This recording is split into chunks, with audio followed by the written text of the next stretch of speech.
All right. So welcome to Trouble to Transformation. This is a platform where I invite guests on to the show to talk about their journey through transformation. And today we have Luke Laughlin. So thank you for coming on the show today, Luke. You have an incredible story. So you're going to share with us today your story on recovery. All right. Yeah. Yeah. Thank you very much, Rhonda, for having me. It's an honor to do anything like this and share openly about the story, the ugly parts and the good parts. But yeah, no, I'm excited to be here with you. I just want to start from anywhere. Yeah. Sure thing. But you know what? Before we jump right in, Luke, I just kind of want to give our viewers a little bit of a backstory on how all of this kind of comes together. Because a lot of my viewers and friends, they keep asking me, where do you meet these individuals? And we've actually got quite a online community, which is rapidly growing. Every day I'm in contact with somebody new that's kind of, they know you, they follow somebody else that and we're all just kind of like forming. So when I first saw Luke, you were on an episode with the three amigos. Yes. Yes, and you were talking about your recovery story, and I can't remember who the guest was on that day, but I was obviously following them. And one thing that I noted is how transparent everybody was being about their journey, the accountability, the vulnerability. And one thing that really stuck out to me, Luke, is when you quoted Dr. Gabor Mate. Mhm. And you mentioned it's not about what the addiction is, it's why the addiction. So let's just start from there. Yeah, I guess that is a good start because now where my journey is, I've dug more into that. I've shared with you of like starting to go through therapy. And so if I can Mhm. how I can correlate some of this stuff and trauma, like when I grew up, I have my mom, my dad, an older brother, older sister, and in my eyes, I come from a loving family. My parents gave me all the opportunity, my siblings all the opportunity they could. My brother's a captain in the fire department. My sister's a teacher. They got kids. But me as young, I remember where stuff kind of changed for me when I was young was I got diagnosed with a learning disability and ADHD. And I remember the Mhm. the doctor saying that to my mom, but as a little kid, I was like 8 years old. All I heard was like, "Your son's stupid and he's going nowhere in life." That's just how I absorbed that Mm. information. And from that day in, I, Yeah. I could have probably used a double vodka walking out of that doctor's office because I was like, oh my God, like I'm different from all the other kids. And so, Yeah. yeah, right. So growing up, I was very hyper, ADHD, and I was one of those kids that always just pushed the envelope, eh? Like when someone said, don't do that, you're going Mhm. to get in trouble, I'd be like, well, how much trouble am I going to get into? Or don't do that, Luke, you're going to Mhm. get hurt. Mhm. Well, how much am I gonna get hurt? Let's try it, right? I was always that kid going against the grain, but I came from a family that was very loving. My parents, had their own background with, their parents and stuff, and I always thought I Mhm. came from this loving family because it's not like I came from a family that was riddled with alcoholism or addiction. My parents, they drank occasionally. My dad liked to drink watching the Leaf game. And like they Mhm. didn't beat me. I didn't go without any food and stuff, right? But we did get smacked for some stuff, right? Like growing up, but it was never like Mhm. abuse. But it was when I got into high school, I found Mhm. alcohol very early in grade 9. Mhm. Mhm. And I remember as a kid I was so like scared and had anxiety and fear of like fitting in, and it's almost I used to think like, when's this UFO gonna pick me up? Like I don't belong here, you know. And Yeah. when I Yeah. first had that first drunk in high school, that was when like Rhonda, I remembered it's like all my insecurities and fears just fell from me. And it was like I could come out to play Mm. and I could be a part of this group of friends that I was trying to fit in with. But now I felt like a part of them, just the way alcohol made me feel. And from that day on, I was Mhm. like, man, I love this. Like, I want to feel like this all the time. So that led to, weekends in high school, but then also smoking marijuana during the week. That was kind of my lubricator to keep me kind of Yeah. somewhat numbed. And then where it really takes a turn. with the pain with addiction is when I was in high school, grade 10, just finishing grade 10, an older woman that was like a mother figure to me, a supporter. One night when we were away on a vacation and I was very intoxicated and some of the people went to bed, she started doing some stuff with me. And I remember being Mm. in a position of like, what? And I was like really, really wasted. And I remember being in this Mhm. position of like, this is wrong. This shouldn't be happening. And Yeah. somebody close to me was like in the same room. If they woke up and found out, like, seen this, like a whole lot of stuff would have happened. So that happened that night. And then we got back to Canada and I was like, how, like, I can't tell anybody about this. Like, I still got to see this person all the time. They know my family. So I held that secret, but when I was in Canada, this person also proceeded to start doing it again with me and, telling me that this is Mm. okay. And there's a lot of Mhm. manipulation in it. So as I grew up in high school, my drinking took off on weekends because I just wanted to blot out what was going on. So on top of all the insecurities from when I was younger, this starting to Mhm. happen, I just wanted to numb out all the time. And that's when the problems started coming too, like where my parents are starting to be like, man, like you're not even of age drinking. I understand you're going with your friends to Mm. have a couple drinks. You Mhm. guys are getting to that age, but like you're, causing trouble already with it. And so that whole situation lasted for 5 years. And so I never really Wow. considered it. I just realized in therapy now that Mhm. I was raped when I was, 16 years old by somebody with authority, somebody who I trusted. But because there was a part of me that was convinced that there was like a part of it that was okay, and the way it, plus I was a guy, she Mm. was a woman, I didn't consider Yeah. it like that. I almost felt, and when I did come out with it when I was about 19, 20, Mhm. especially if I came out with it around males, males were like, "What do you mean that messed you up? Like, you're the luckiest guy in the world. I wish that happened to me when I was your age." So I just pushed it right down and just, tried to lock it up. Yeah. So then my drinking took off. My drinking took off. I got into, selling drugs and to kind of feed my, Mhm. my partying and my drinking and just rebelled a lot and was in, a lot of pain, but in a lot of like, if this happened to you, you would drink like I did. I always try to kind of make up excuses Mhm. for me not to quit drinking. So that led up, many, like we can go on about war stories, but I Mhm. destroyed my mom's side of the family. I had a blow up at a Christmas event with my drinking where I ended up stabbing my own cousin. Yeah, Oh, I wow. blew up my mom's side of the family. And then many girlfriends, many relationships broken. Mhm. I was always that guy I was so afraid if you knew how I really felt inside about myself, you would reject me. Mhm. So every relationship I try to get Mm. into, I'm Mhm. already playing this character. I'm already trying to make myself sound a little better than what I am. I'm telling my girlfriends that, my drinking's not a problem. I like to drink here and there, but I'm hiding it Mhm. from them. And then eventually, after 6 months, the real Luke comes out with his drinking and drug use. So I Mhm. probably got into like cocaine around my early 20s too, and that took off like really heavily. That changed Yeah. me a lot, right? And but then where Mhm. my story kind of comes to an end before I find recovery, I end up getting into a relationship. And this is the one I told you I won't get into too many detail with just because there's still stuff going on Mhm. with it. Of course. But Yeah. yeah, so I was in this relationship. She had two kids, and this is the way my thinking would be. My brother and sister had their kids and stuff, and Mhm.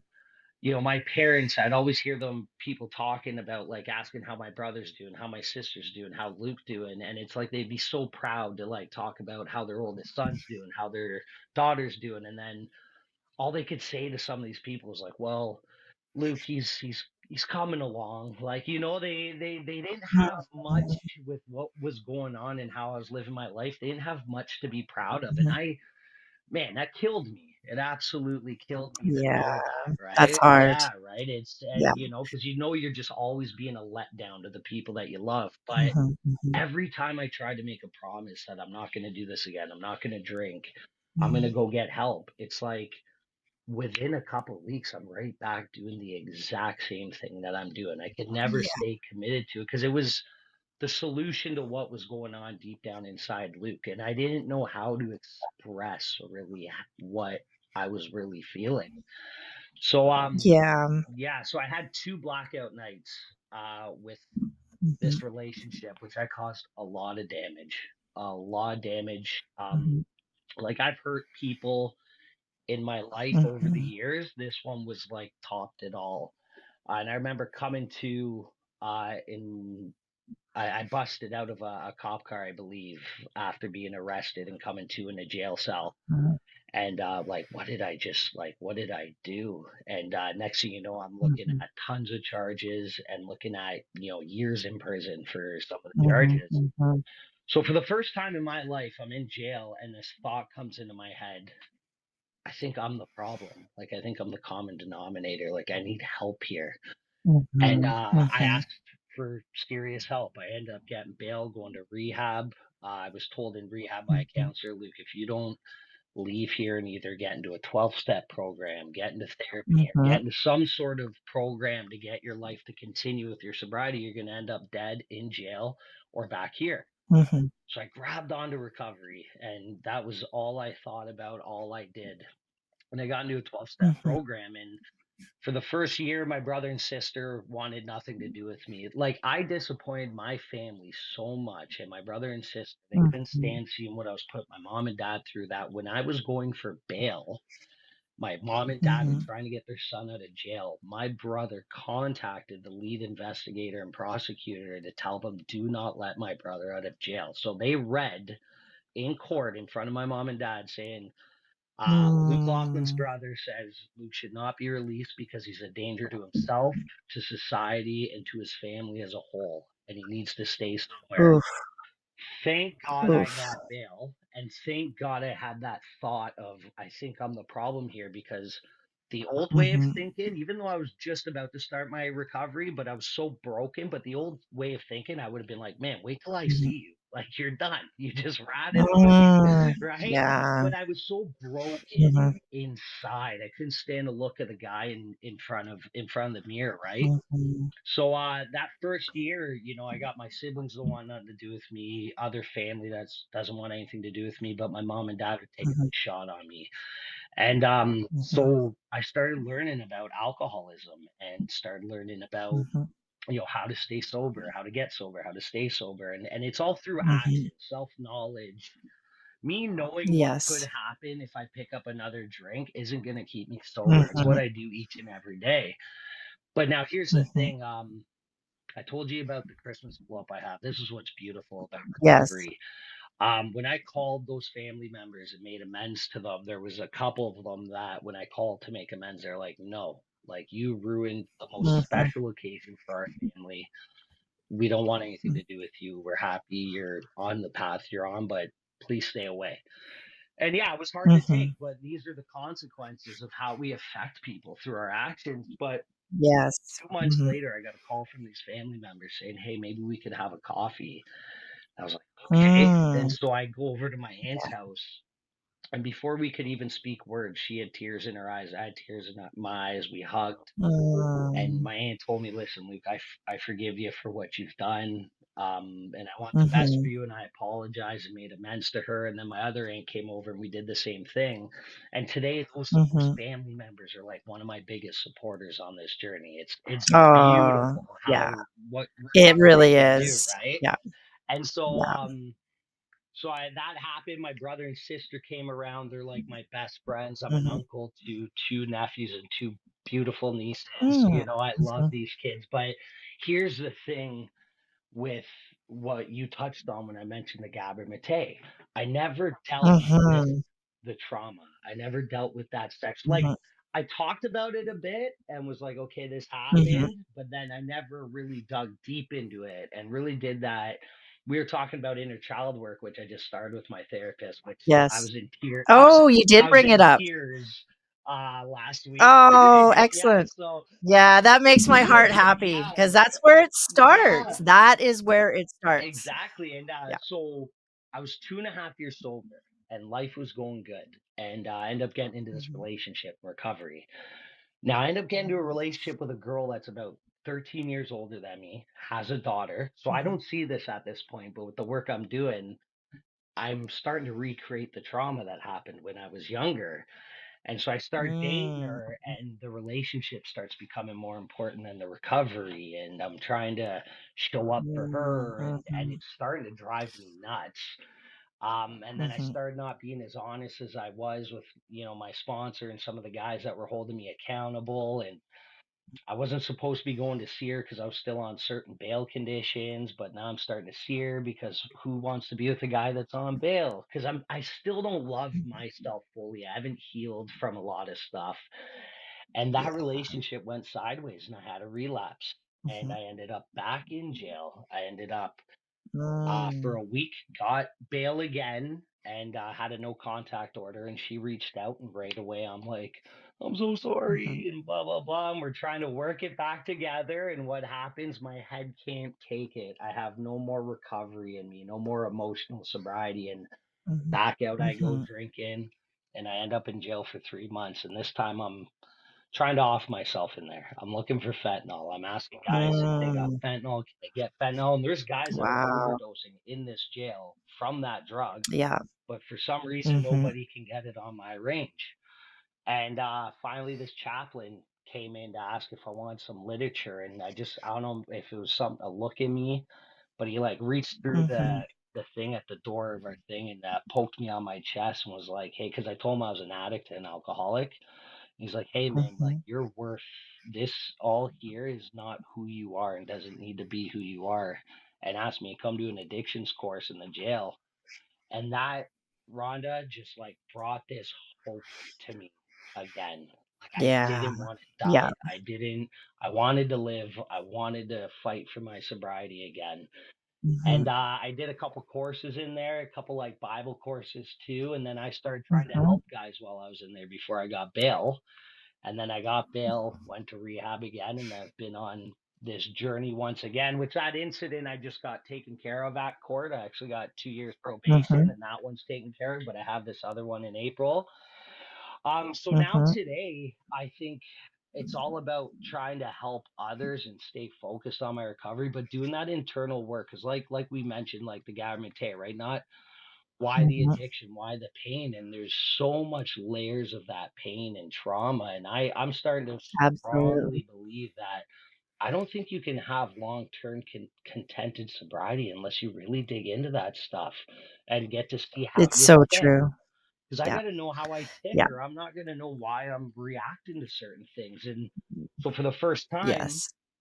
this time when I came out, I agreed to go see a Mhm. therapist, and it's been the best investment Mm. in Mhm. my life because Yeah. I'm okay to know that I am broken in certain areas of my life. I got trauma. I struggle like Mhm. that whole situation with the rape and the sexual thing with that older woman Mhm. that led to like a porn addiction for me. That led to me, No doubt yeah, about and that it. led to me Mhm. chasing older women. I'm at Yeah. the bar with my buddies and we're like 25 Mhm. years old. I'm looking for the older Mhm. woman to leave with instead of girls that are our age that want to be there with us. And I Mhm. finally started cracking the shell on this stuff with my therapist. Like, why am I like that? Mhm. Like, why am I finding Mhm. this more attractive? So we're doing all that work and it's been so freeing to do this work. It's painful and it's uncomfortable. Like there's some days after Super there's uncomfortable. days after Yeah. therapy I just want to jump into my bed and go to sleep and just pull the Yes. covers over It's my very head. emotionally taxing. Yeah, and Yes. draining. But Yeah. I'm starting to notice it for me to have a Mhm. lifetime of sobriety and to grow this work Mhm. needs to be done. It's not enough to, It I does. think, it's not enough to just put the drink or the drugs down. Like there's so much internal work Mhm. because the drink and the drugs is just that solution to what's really going on deep down inside of us, right? Just masking the pain, Masking. masking the pain. Exactly. Yeah. Go Yeah, ahead. and let's look at the word recovery, like the actual definition of the word recovery is to return to a natural state of mental or physical well-being. Yes. Okay, so now we don't have the drugs or the alcohol in our system. However, what are we actually returning to? we're returning to those parts of ourself where the addiction started in the first place, Exactly. which is the trauma. And, unfortunately, Luke, the story about the rape with the older woman, I hate to say this, but that is not uncommon, No. and I have heard that story more than once, Yeah. and it's astonishing, and it actually kinda sickens me, but mind you, hurt people, Hmm. so there's something going on their end as well, but, and the thing is, what you mentioned about how you didn't see that as being wrong because, well, A, she's a woman, you're a man, and that's not rape. Hmm. Because you're a man. How could a man be raped by a woman? Well, guess what? It does happen and it does mess with your head. And just like you said, the catalyst that happens is usually like the porn Yeah. addictions is what Yeah. happens. Yeah. Yeah. So, I really commend you for being transparent about that experience because I'm hoping that the viewers right now, I'm hoping that if somebody's suffering through something similar, that they actually reach out and get the help Yeah. because you're not broken, Hmm. you know? We are humans that have these what I like to call breadcrumbs. Yeah. This all doesn't happen overnight. No. No. We don't wake up in the morning and look at ourselves in the mirror and say, "I'm gonna be a crack addict today," No.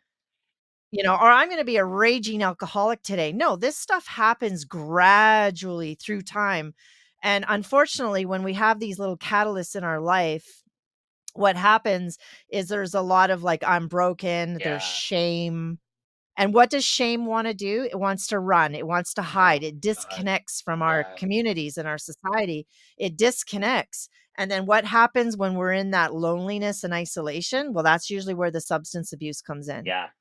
So, yeah, this story is, unfortunately not uncommon, and this is why I am so grateful for you to be on in this space telling your story, because your story is going to help so many people, Luke. Like, really, it truly is, and I'm hoping that that gives you a sense of purpose and drive. Yeah. Yeah. And it does too, because I didn't realize, Mhm, like you just said there, ever since I've opened up and shared a little bit more open of this situation, I have mhm. met two people, two guys that have had a very similar experience. Mm, And one guy yes. that I've met, I yeah, kind of lost contact with him, but like he is Mhm. really not doing good from that experience in Mm. kind of the same ways I shared with you. And like, Mhm, mhm, there's got to be, like you just said, tons of people that have experienced this, but you suppress it because when I did talk to mhm, some men about it, they were like, "Man, you're the luckiest guy in the world.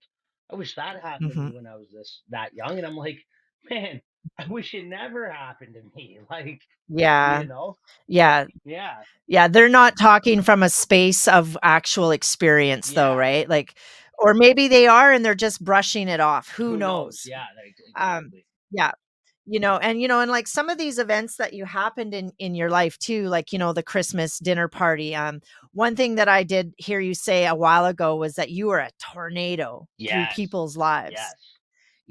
and people don't realize that, the thoughts that create the feelings that create these outward behaviors. I mean, what's going on in that mind? Like, those are thoughts, those are deep and dark thoughts in order to create these feelings where you're outward acting like a tornado. Hmm.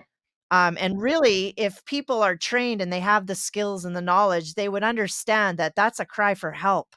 What Yes, is going on? yes. And even though the people in our life, are like, "Oh my god, get out of my house. I never want to see you again." We can't blame them for feeling that way. However, if more people had skills and the knowledge to know what's actually going on behind the scenes, there'd be more communication, more support. Maybe, like, Yeah, I would hope. I know I love where you're going with that too, Rhonda, because Mm, it comes out from an outsider's perspective. Like you said, yeah, I was a tornado ripping through the mm, lives of others.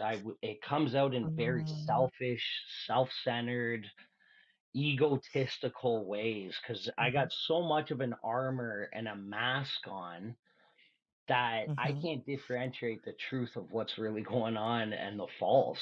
So to the outer world and my mhm, family and partners and stuff like that, I just look like an absolute lunatic and an asshole that's Mhm. never going to change. Like I Yeah. remember having an ex-girlfriend of mine, which I'm working towards making an amends eventually to, but I remember her dropping to her knees crying after I've like promised so many times I'm gonna get help or change. Yeah. She dropped to her knees after work because she was supposed to come hang out after a shift, and I'm all lit up in my basement, and she's bawling. She's like, "Luke, Mhm. you're never going to change. Like you're never going to change." And you could tell this girl Mhm. loved me, but Yeah. then the drugs and alcohol and the addiction was just too powerful for her love to save me. Because I don't know how to Mhm. show up, right? And but Yeah. I just look like a guy that just ripped through her life and hurt her, which I did. You know, Mhm. my actions definitely showed that, Mhm. but there's a lot more going on inside than the person that just looks like a monster Mhm. to the outside eye. Yeah.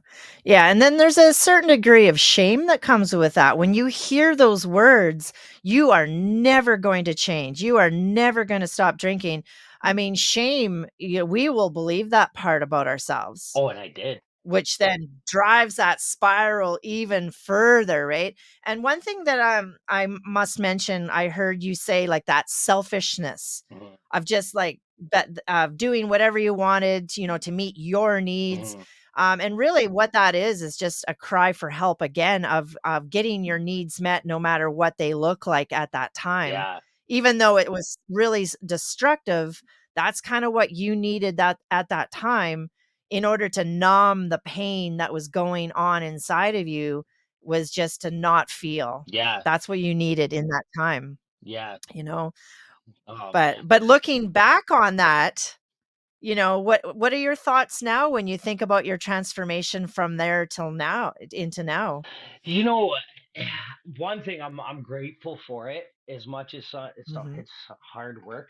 It is hard work. I'm grateful for it, but I think my thoughts on it and why I'm so passionate about doing stuff like this is because is there mhm. preventative measures that start Mm, at a younger age with the school systems, with the minor sports teams? Is there a preventative mhm, measure of talking about some of this real stuff to open up kids at a younger age or in their teenagers to maybe talk and ask for certain type of help so it doesn't get mhm. this bad, you know what I mean, like to understand, Yes. like I Yeah. didn't know I was this was a cry for help when I was from the age of 16 to 26, 7 years old. Mhm.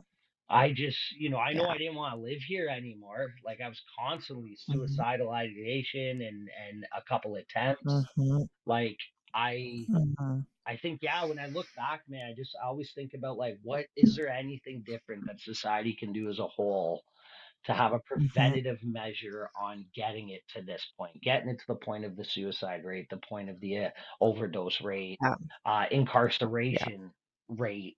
'Cause our numbers are Yeah, increasing. they're not going down, right? They're just going No, up, they are right? not going down. So Mhm. They're not going down. yeah, and then I look at my experience in jail. When I look there, I've seen some pretty nasty stuff in there. But when I think about it, Mhm. it's like everybody in there has been affected in some way by something, Oh, and yes. this is their cry of help, or it's their armor they're putting on, and they're Mhm. not. I don't think everybody in here is an evil person or a bad person. I think they're No. just, Well, I sent you that video, "Step oh, into the oh circle." my God, talk about Yeah, I tears. cannot get through that video Yeah, without bawling my eyes yeah. out. It is so profound. Her name is Fritzi Horstman, and it's the Compassion Prison Oh, Project. I do believe it's, part of the Gabor Mate as well, the hmm, Compassionate Inquiry.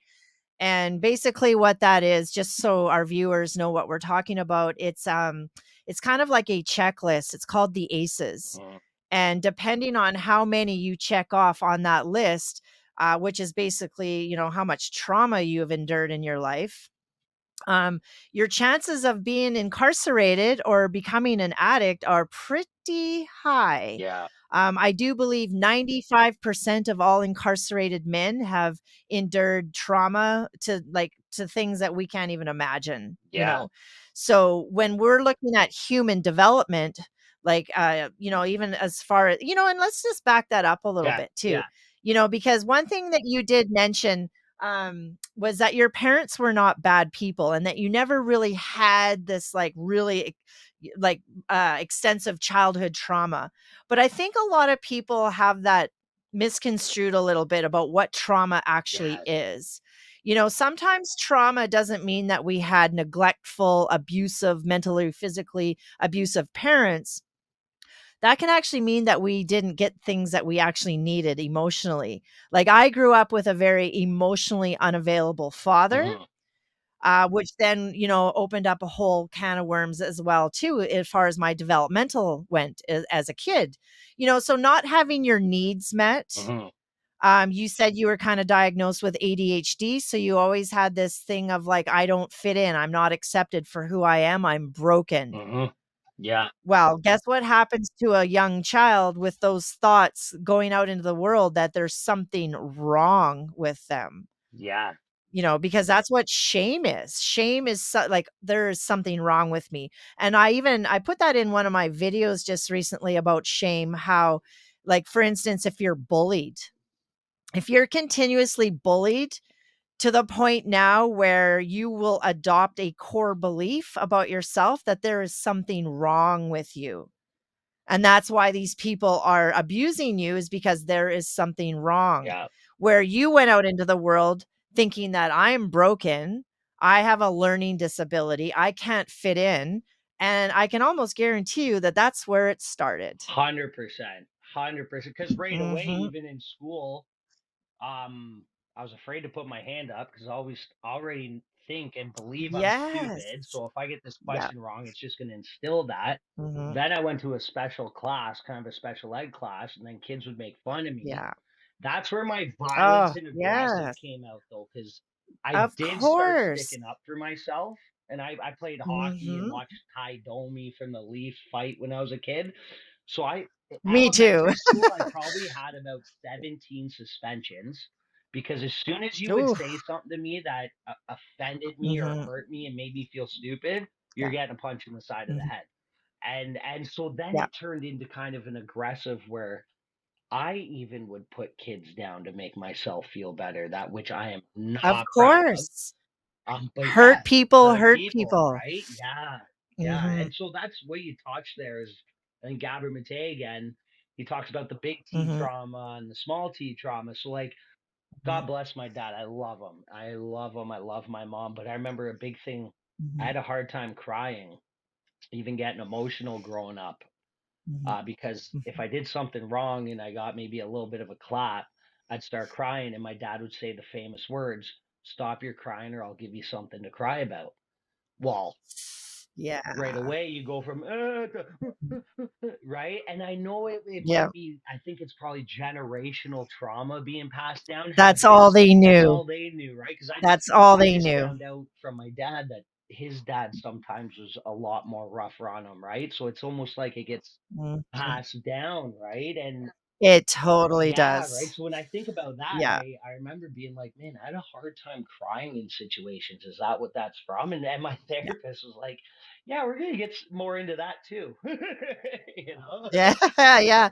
Well, have you ever seen the anger iceberg? Is it the one with like the hurt, the humiliated? Are you reaching for it? It looks like you're grabbing it off the I wall. don't know if this is the one, but I'm sorry we're doing this in the middle of a podcast. That's Is it like okay. that or no? Different. I can't, it's hard to I think it's pretty, oh yeah, no, it totally, yeah, Okay. exactly. That's it. That's it. Yeah. Yeah. And so for our viewers that don't know about the anger iceberg, basically anger is at the very tip of the iceberg, and everything that is under anger is stuff like shame, loneliness, overwhelm. Like there's all these feelings under the anger iceberg. And that's the thing. Now I want to talk about anger because you did mention that you were bullied, but then you started fighting back. Hmm. You were like a Ty Domi, you wanted to, Yeah. beat some heads down. So what happens generally is all of those emotions that get stuffed down Hmm. Like, and men, especially men, have a really hard time communicating their emotions, Yeah. their feelings, because we've been indoctrinated for so many years, decades, like your Yeah. father's generation. I'll give you something to cry about. Mhm. Um, we don't have a safe space to express those emotions, so we just keep shoving them down, and then almost guaranteed it will bubble up in anger. Yes. And anger in our society is not really viewed upon very, very well. Like, a lot of people don't react to anger very well because, well, it triggers other people. Mhm. People walk on eggshells around you. We don't have displays of anger because it's not appropriate. And as a therapist for myself and the therapy that I've Mhm. been in, um, I want to provide a safe environment for people to express that anger so they can get it out of the body. Yes. Because when that is caught in the body and we're not allowed to express that safely, generally what happens is we turn to the substance abuse 100. because we want to numb it out. Yeah. Anger is such a powerful emotion. Mhm. So we want to be able to express our anger appropriately and safely, Yes. but not suppress it. Yeah. Yeah. No, it's a great point that you're making because Mm. I was somebody who suppressed it. Even in recovery, Yes. like when I was in that Mhm. relationship and not doing so good even in sobriety, I had this I had this like almost conception that anger was no good at all, but it's an actual human emotion. So I was getting Yes. angry, but almost feeling bad if I was to express this anger, because then I look like I'm not doing that good in recovery. And I started, Mhm. shoving it down. And here we go. We have an explosion at 3.5 years sobriety with a relapse, right? Yes. Where Yeah. Yes. today I got a couple guys that I will call, and how I talk about it too. I'm like, I'm fucking pissed. Like, this happened. Yeah. I feel humiliated, or I feel, fearful. Mhm. Like, I'm just, and I get it out. I got a couple of guys that we do that with each other. Mhm. So I don't end up snapping on somebody later on in that day or something. But yeah, I'm actually accepting that anger is an emotion that I'm going to have as a human, right? Oh, all the Hmm. time. You should have seen me before this recording started. Yeah.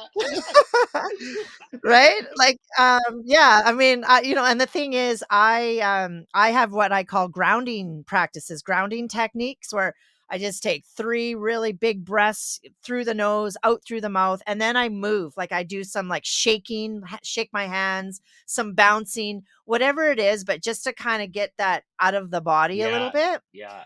Yeah, because I mean, anger, that's another thing too. When you have the thoughts that create the feelings, then the outward behavior starts. So as a therapist, I always teach people about the feedback loop. And anger, I'll just use anger as an example, but there's many other different emotions that we can feel in the body. Anger is usually tension, Yes. Yeah. clenched Yeah. jaw, clenched Mhm. fist, a stance that might take on a bit an angry stance. And then shame is like, Oh, rolled shoulders, caved in chest, looking down. So when we can start to become aware of those physical sensations in the body, we can immediately stop the behavior. mhm. Yeah. Like, we just got to give ourselves those windows, and then the tools like the grounding or the breath work or whatever it is that you need. I'm a big fan of somatic therapy. Have you ever tried No. somatic therapy? No. Yeah. Yeah, and that's all about movement again, getting it out of the body, processing the emotions out of the body. Because I don't know about you, but I've seen a lot of documented studies where pain manifestation in the Yeah. body, like, a lot of people that go to the doctors and they're like, "I don't know what's wrong with you." Uh-oh, we're getting this recording fail signal here. No. Seems to be going still. It's Yeah, all we're good. good. I'll have to I'll edit that out. But anyways, I do hear a lot of people that have, like, these, pain manifestations in the body or autoimmune disease or, back pain or chest pain or whatever it Mhm. is, and the doctor's like, "I don't know what's wrong with you." And I will always say, "Trauma is what's wrong with Yeah. you." Yeah. Right? It's all this suppressed emotions that now eventually is gonna take a toll on your physical health. Oh, for sure. And I used to think that was like hocus pocus. I used to think I did. I Me really did too. like yoga, Mhm, breath work, and stuff like that. I was like mhm, literally thought it was hocus pocus until I started going back and thinking about my life of different, like especially neck pains. I used to get this like mhm, ankle problem, and when I was talking to a therapist, and this her name's Margaret Wallace. I talked to. She's got like a clinic in Brampton where she does all this like massage therapy, but brings it mhm. in with like trauma and emotions. And Okay, yeah. yeah, I was talking to her about it. She's like, yeah, like that's you suppressing and you having trauma, and it's manifested in Mhm, your body. So I started doing yoga this time around and asking people questions like mhm, about that, right? Because I'm starting to believe that mhm. it really does hold in your body. It really does. And if you follow the works of Gabor Mate, Hmm. he speaks on that a lot. Bruce Lipton is another one. He wrote the book Biology of Belief. Hmm. Joe Dispenza, I sent Yes, you a video on great. Joe Dispenza. Yeah, Amazing. yeah, Like, these guys are like, they're doctors, they're neurologists, they're scientists, and you can't. And that's the thing. The science now, they're bridging the gap between science and yes, spirituality. yes. So a lot of this esoteric teachings now, Hmm. we're getting like documented, tangible evidence now that yes, meditation actually does help. Yes, Breath yeah. work does help. So there's no denying it anymore. And I love that they're bridging the gap. Another one is Andrew Huberman. Oh, I love his yeah. content, Yeah, yeah, you because I know, sent you the and one he, with the and Ukraine, actually, right? Yeah, I was yes, like, what? You? yes. Yeah. Yeah, amazing. And like let's just talk about the recovery thing again too. Like, like you did say that a therapist mentioned to you that if you don't get involved in community, if you don't get involved in groups, you're going to relapse. Things are going to go south. And I couldn't agree with that more. Yes. Because part of the recovery is doing the work on yourself, which means in community. We can't do this alone. We're mirrors of one another. We don't know how we're actually doing if we're always alone. We do need people in our circle to Yes. give us the feedback or, Yes. call you out on your shit. Yes. Yes. You need trusted critics. Like, that one of my Yes, mentors, trusted critics. yeah, one of my mentors, like, Mm. some days I don't like them, but I love them because when I'm in a Yes. place of being able to receive him being like, "Hey, man, you kind of got your head up your ass on this thought, or Mhm. what you're Yeah. doing. Like, let's say it and think it out loud, right?" And you're like, "Oh yeah, good point. Mhm. I think it was a little astray there, and I need Mhm. that." And kind of what you're touching on, like in the morning, Rhonda, I wake up in the morning. I hit my knees, I say my little prayer, I go put the coffee on, bring a cup of Mhm. coffee up to my room here, and I got a bunch of different little readers, spirituality books and recovery books, and Mhm. I read those and I do a prayer and a meditation little section, and then put some other kind of either a speaker tape or something positive in my ears, and I go out. I'm trying to quit smoking, but it's a habit I'm trying to get rid of, but I still do smoke. But I'll go listen to this You will, you'll do it. while I have a coffee again outside. I like listen to something. And I need to do this stuff and connect with at least two guys that are in the recovery Mhm. space a day, because that old me, I believe, as I'm doing this work, but the guy that was violent, the guy that was the tornado ripping through the lives of others, I'm an alcoholic, I'm Mhm. an addict, and I am in recovery, but I believe that that old guy is like locked in the basement, and it's what I do each and every day for my recovery to keep Mhm. him locked away, key thrown away. Because I seen Mhm. him come back Yep. when I had my relapse. I remember my Mhm. mom on the back deck being like, "Oh my God, you're back. Like the old you's back. Like what happened? Like I don't know you." And oh, it Mhm. breaks my heart even like thinking about that. Mhm. Mhm. So I have to do this stuff each and every day and then be a part of a community and helping others for me to survive.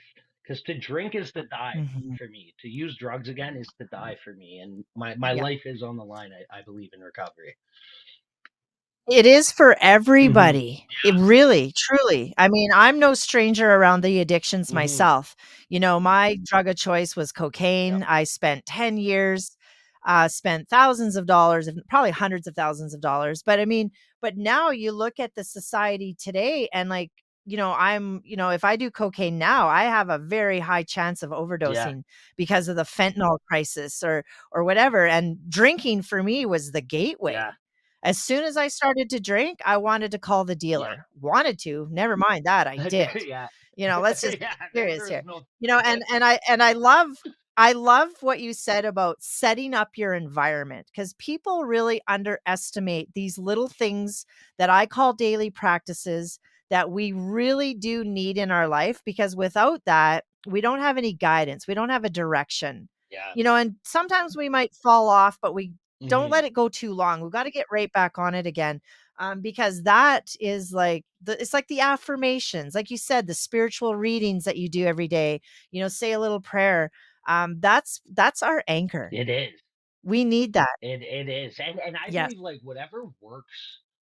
um whatever works for the person and what they got going on and stuff. Mhm, Like I used to kind of be my mind would close a little bit, but I'm noticing there's a lot of mhm, different things people will do and it's working for them, which I think it's great. And I think some people that I meet in recovery are like, man, don't even mention God around me, don't even mention higher power, don't mention this, like I don't believe it, mhm, whatever. mhm, That's okay. But for mhm. me, my little thing that I Yeah, do, it works for me and I'll stay true to it.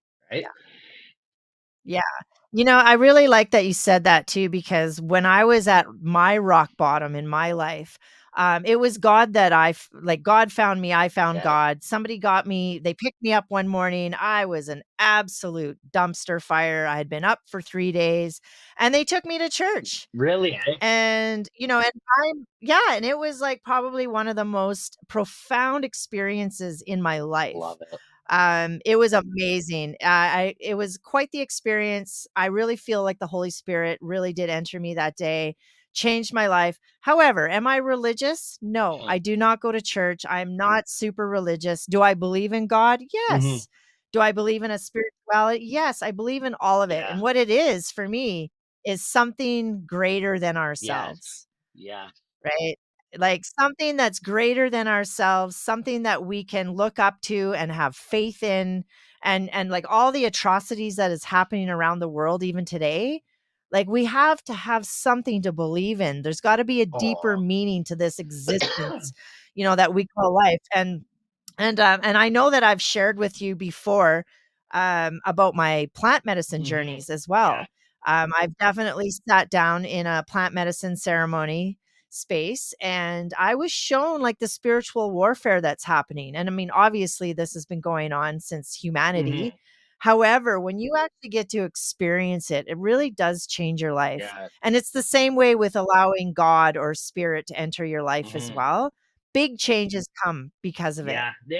Big They do changes. because like there's there's some things that I've shared with people and like I remember I was like, man, like Mhm, God saved me, and they'll be like, no, you did that. That's all you. And I'm like, listen, I tried doing it completely on my own and it didn't work. So part mhm. of my belief is that this thing that's bigger than me helped pick me up out of where I was because I Yes. could not pull myself together with this Mhm. type of thinking that I Yeah. was in. Yeah. Yeah. And one thing too, Luke, that I wanna say is that, it sucks that some of us have to experience this, and like you said, be that tornado in people's lives. Like I was too. I Mhm. created so much drama and shame to my family name. Like a lot of people don't know this about me, but I've spent time in Mhm. penitentiary. I've got an arrest record that's as long as my arm. However, that's all past me. Yes. Yeah. However, there was a lot of shame that I carried because of that.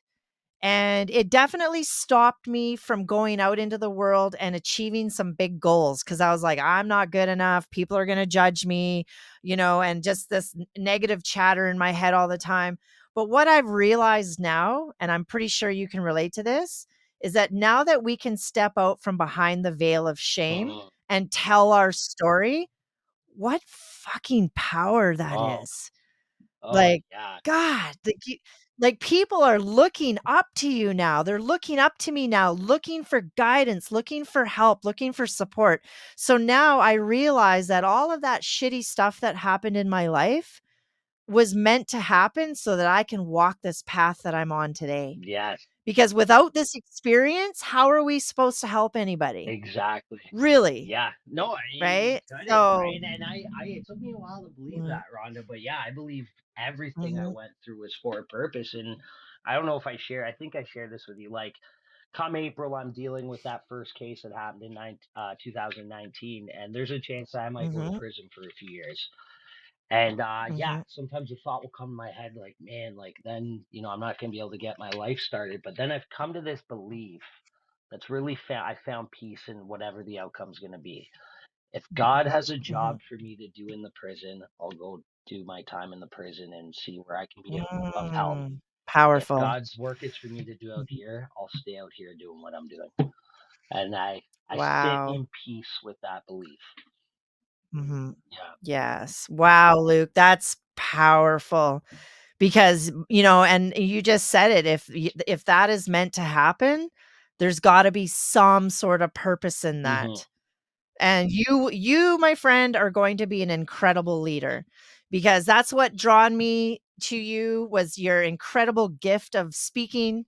You're an excellent public speaker. You're going to be an incredible leader. I see great things coming your way. And I pray for you. And let me know if I can be of support in any way when that date comes. I did mention that Yes. to Thank you. you. Um, but personally, I think they would be making a huge mistake by putting you away. I really do. But I mean, who knows, right? Yeah. No, for sure. Because guess what? You can still do the work and stay on the Yes. outside. For sure. Yes. For sure. So we're gonna pray for that, okay? Yes. We're gonna pray for that.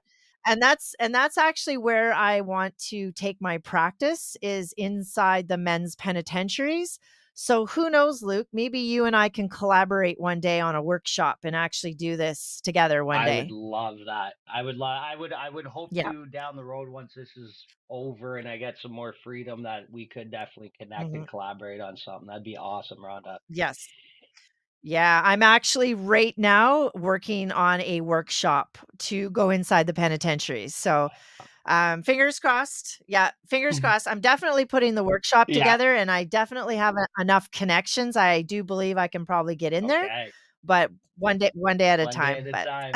No, I love the work you do, Rhonda. Thank you for what you're doing, and I know I can learn a yeah. whole lot from you. So I will be keeping in touch with you. Ah.